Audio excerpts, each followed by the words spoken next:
Good morning, everyone. We are here at camp. I am really pleased that the wind is shut down. Well, I was up all night last night, literally all night, didn't sleep at all because the wind was crazy. It was rocking the truck back and forth nonstop. The gusts were so strong that it felt like someone was outside pushing on the truck just constantly.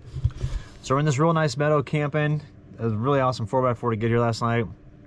I've already flown my drone this morning. I wanted to fly over to where the creek is that I want to hit up. That's the reason why we drove 3.5 hours to get here. I was kind of concerned because on the way in there's a main river that flows along the road that you take, and the river, for the most part, once you got in this back area, was dry because it was such a mild winter and none of the aquifers, got a chance to recharge fully.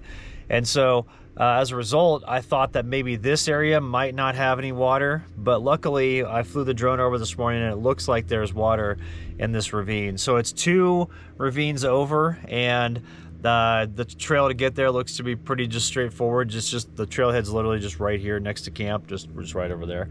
So we're gonna get our pack all squared away, gonna get the truck kind of packed up as well, get the e-bike, get the birch all locked up. I got my lock that I brought with me, so we could do that, make sure that no one ganks it while we're out here. And then we're gonna head on over to the creek and see what we can find. All right, what you see here is what we're gonna take today. I've got my fish pond fly fishing bag. We're gonna take the water purifier. This is the Guardian from MSR, and that fits perfectly onto the top of an Nalgene bottle like that. And so it's real nice to be able to purify water out of a spring-fed creek. It always tastes great. So we're taking that for our water hydration. We've got our 9mm and bear spray for any sort of apex predator deterrent. We've got our hiking poles, net, Tenkara. We're taking the 10-foot, 10-inch. It's called the Hane, and that's a great medium-size rod. Our tackle, and then we've got this for filming. So I'm gonna go ahead and lock that up, then we're gonna head out. Over here. No, let's go this way. Come on. Okay, hang on. I know. Oh, you're just so happy. Good deal. Lock that too. Make sure the front's locked. Yep. All right, come here. Stop. Come here. Come with me. I know, you're just a happy girl. Come here. Is you farting? Let's go. Hang on. You're doing good, Meadow. You're doing real good, girl. Let's keep going. Oh, this is gonna be difficult to fish.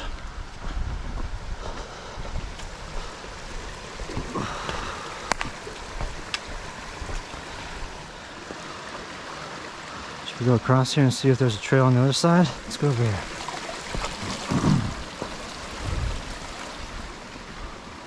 This area was ravaged by fire a while back.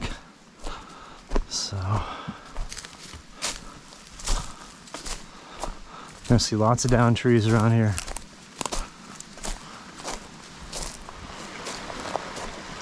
There's tons of small pocket water, which is almost impossible to get into. Let's look down at this pool down here. Not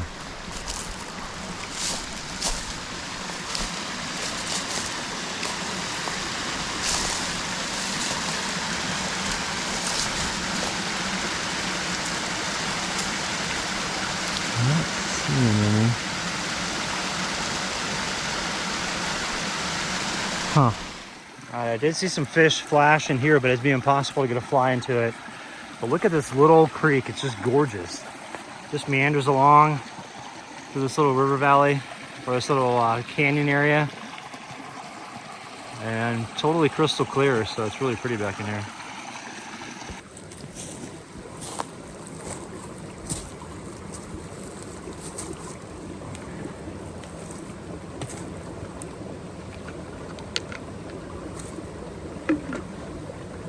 Just hanging there, man.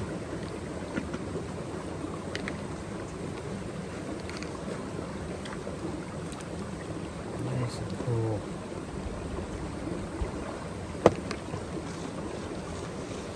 I'm starting to see some Gila trout in like these little pools that you can see around here. This one right here. There's one up there that was actually had quite a few of them in it. So we're getting into spots now where I'm starting to see fish, and we're going to keep going downstream to kind of see what else we can come into, because it does seem like the stream is starting to flatten out a little bit, and as a result, the terrain and all that stuff's going to get a little bit better for fishing. And these pools are starting to become more prominent. Up top there weren't any, and now the pools are starting to be down here. So we'll see if we can get into it. But man, I mean, this is super tight in here. Just look at how extremely tight it is. Try to get into that water. We'll do our best. All right, let's keep going.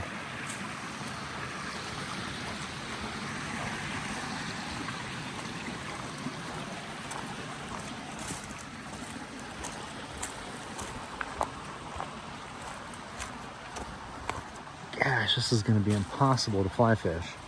And look at these little pockets that you can get into, and there's fish in there, but the issue is you can't back cast or anything, so it's only going to be slingshot.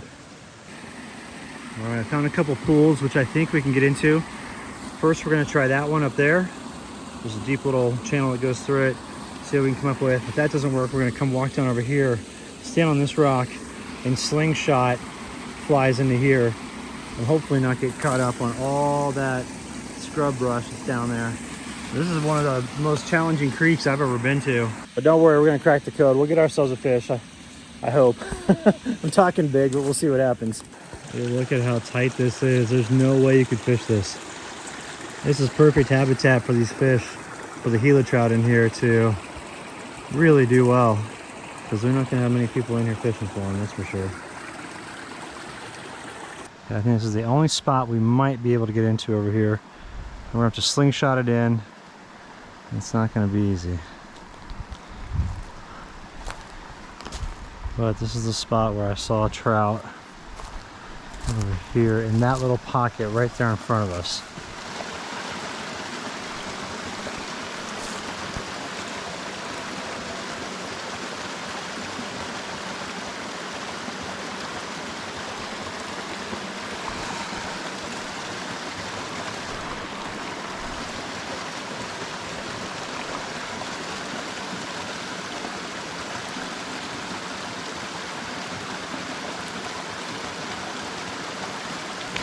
Come on, get it.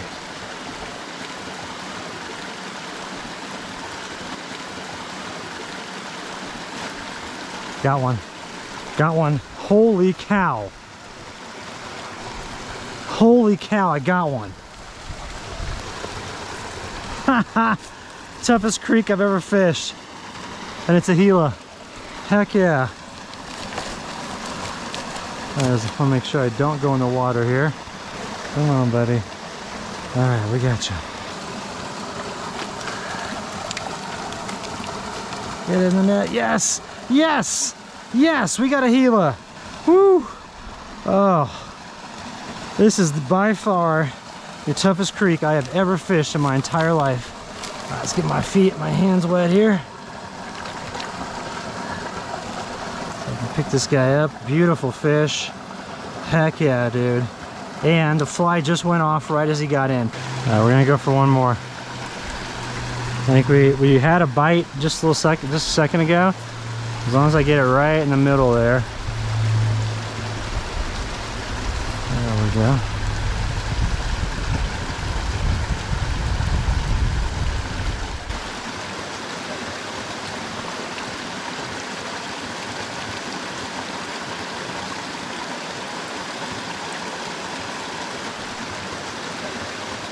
Yep, we got another one. This one's a lot smaller.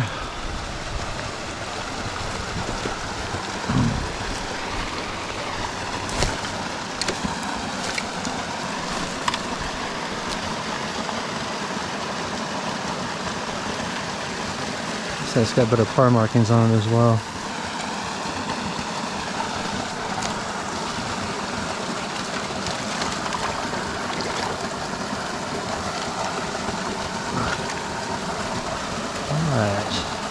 Yep, a little tiny one. Still a Gila though, so that's super cool. And whoops.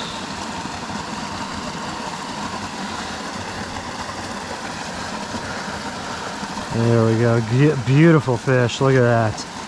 Absolutely gorgeous. Beautiful trout.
Tell you what, the past couple of nights I haven't slept hardly at all. Like the first night out, it was so windy. The wind gusts were rocking the truck so much, just back and forth, that I didn't sleep at all. And I mean, literally no sleep. And then we woke up, and luckily, yesterday the wind kind of chilled out. But last night, I don't know what my problem was. I just laid there until like 4 o'clock in the morning, and then the sun came up at 5. So I got about an hour's worth of sleep. And I was thinking, I'm like, man, I should just go back to my place and chill and get in the hot tub, start feeling better. But I don't know. I think that, but there is this one site that's near here that's really awesome, and I could go set up over there. It's supposed to get hot down here, so might as well leave this location anyway. And yesterday when I was four-wheeling over to try to get to that other creek, I made a wrong turn and I didn't realize it, and I got way off the beaten path, and I thought, it's already getting late in the day. I'll just come back here and crash and figure out something else to do for today. So unfortunately, I didn't get a chance to get over there and fish that spot. But I think that what we'll do is we'll go ahead, we'll pack up here. It's only about 9 o'clock in the morning at the moment. And I've already had my breakfast. I've already got Meadow fed. Give me like 10 minutes of packing and I'm out of here. And then we're going to run into town. I do need to get some allergy medicine because I think that's one reason why I'm not sleeping. I just can't breathe. And once I get that, I think I'm going to feel a lot better. And then we'll cruise on up. We're going to go on the rim above us here. There's a really cool site that I've been to a couple times where I used to go with Sierra all the time. And speaking of Sierra, I've got her picture right here from when she was at Prescott's Paws and Claws on a day where she had one of the best days before she passed. So I've just been thinking about her a lot, and she's been on my mind constantly while I've been back here. And I'd be lying if I say it's not hard. It's definitely hard without her. So I just miss that little girl so much. I think about her all the time. She was so much fun to have back here. So and Meadow's doing great. So she's awesome in her own right. And right now she's sitting in the front seat. She wants to make sure that I don't leave without her. So because she can tell I'm starting to pack up. But she's doing really good as a companion out here, and she does great around camp. She's like hangs out right next to the truck, and doesn't really wander off. And we went on some hikes, and she did great. And she was nice towards people, and so I think I've got her figured out. So I think the puppy stage is starting to kind of wear off a little bit. She's about 1.5 now, so hopefully, about 1 year 8 months. So almost getting up on 2, getting close to 2. So anyway, all right, let's get packing. We'll head out of here.